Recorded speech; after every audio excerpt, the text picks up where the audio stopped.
Alors évidemment, comme les autres, je suis heureux d'être avec vous ce soir. Je suis heureux, mais en même temps, je mesure la gravité de ce moment. Des élections qui sont devenues, elles sont cruciales. En ce moment même, à l'heure où nous parlons, se joue l'avenir de l'Europe et de nos démocraties. Aujourd'hui, le nationalisme, le populisme fleurissent sur les impasses du libéralisme. Les extrêmes droites gagnent partout du terrain vers le pouvoir. Un démagogue fou menace de reprendre le pouvoir aux États-Unis et un dictateur est à nos portes. Alors il y a urgence. Urgence à réinventer l'Europe. Une Europe indépendante et forte. Une Europe des droits et de la dignité. Une Europe qui agit et qui protège. Face au monde d'injustice et d'inégalité, nous devons nous réagir. L'Europe doit se tourner vers les classes populaires, vers celles et ceux qui toujours sont les premiers à faire les frais de cette crise. Crise de l'euro, crise du Covid, crise écologiste, crise de l'inflation due à la guerre liée à la guerre de la Russie sur l'Ukraine. Aujourd'hui, et Marine n'a de cesse de le répéter, 10% des Européennes et des Européens vivent sous le seuil de pauvreté. C'est là où se trouve le lit du ressentiment et de la colère. Se tourner vers les classes populaires, ce n'est pas opposer les plus vulnérables aux uns aux autres. Ce n'est pas désigner le migrant, l'étranger comme le responsable, comme l'ennemi. Se tourner vers les classes populaires, c'est inventer une Europe qui protège, une Europe de la dignité qui permet de se nourrir, d'éduquer ses enfants, de vivre décemment, de se loger décemment. Alors certains racontent que cette élection se joue au centre, entre les sociodémocrates et les libéraux. D'autres voient déjà le match plié à droite et à l'extrême droite. Ce que je peux vous dire, c'est que nous sommes les seuls à défendre profondément les classes populaires, la justice sociale et à être profondément pro-européens. Les sociodémocrates ont passé leur temps à trahir leurs engagements sociaux au Parlement européen. Oui, la gauche a fait de la cogestion avec la droite la manière de gouverner le Parlement européen. Elle a voté, et ça a été dit, en faveur du pacte d'austérité. Elle a voté le pacte asile-migration. Et moi, je ne l'oublie pas. Nos écologistes, considérant que l'Europe est notre meilleur allié pour défendre les droits et les valeurs humanistes et pour faire face aux multinationales et aux régimes autoritaires.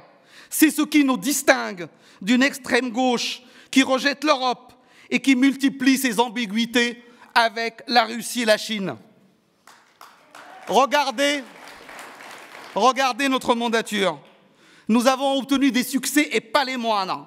Le fil rouge de notre action était la protection des Européennes et des Européens. Depuis 1948, il était acquis qu'il y avait inégalité, qu'on avait droit à un même salaire pour un même emploi. Mais il a fallu attendre 2023 pour qu'on ait une directive qui assure la transparence pour obtenir enfin l'égalité salariale femmes-hommes. Alors nous, les écologistes, on le demandait à partir de 10 salariés. Le compromis au Parlement européen, ça a été 50. Et accrochez-vous bien, il faut vous en rappeler. À la fin, après les négociations avec le Conseil, cette transparence, nous ne l'avons qu'à partir de 100. Quand celles et ceux à l'extrême droite vous disent que l'Europe fait du mal et que la protection passera par les États-nations, rappelez-vous qu'à chaque fois, les régressions sociales, c'est les égoïsmes nationaux et les États-nations qui sont responsables. C'est parce que l'intérêt de l'Allemagne, et parfois n'est pas l'intérêt de la France, ou rentre en contradiction avec l'intérêt de l'Italie, qu'on arrive à régresser sur la question sociale. Nous avons besoin de plus d'Europe.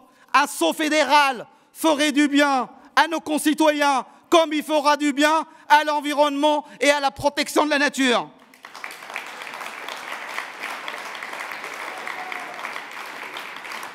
Au Parlement européen, et vous le savez certainement, nous avons obtenu une victoire historique, une directive sur les salaires minimums européens. c'est 20 millions d'Européennes et d'Européens qui verront leur pouvoir d'achat augmenter de 25%. C'est 5% de réduction de l'égalité salariale femmes-hommes. Et c'est un recul de la pauvreté au travail de 10%. C'est ça le résultat du travail des Européens, des écologistes au Parlement européen.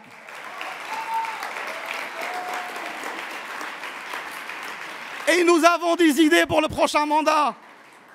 Nous, pour réduire la pauvreté en dehors du travail, nous portons l'ambition d'une directive sur le revenu minimum. C'est un rapport d'initiative écologiste qui réclame cette directive, qui nous permet de l'espérer, de le voir mettre à l'agenda au prochain mandat.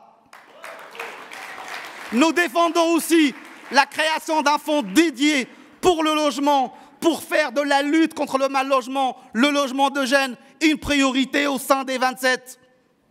Et nous défendons une directive qui interdise une bonne fois pour toutes l'exploitation des jeunes et les stages non rémunérés.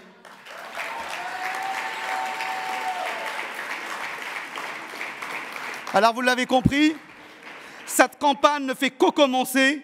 Nous devons mobiliser et porter l'espoir. Si nous voulons sauver nos démocraties, c'est mal au point en Europe. L'Europe, elle doit changer, avec beaucoup moins d'injustice. Alors, allons-y, nous savons ce qu'il nous reste à faire. Justice, dignité, c'est maintenant, c'est le programme des écologistes, c'est l'ambition de Marie et c'est notre devoir dans cette élection.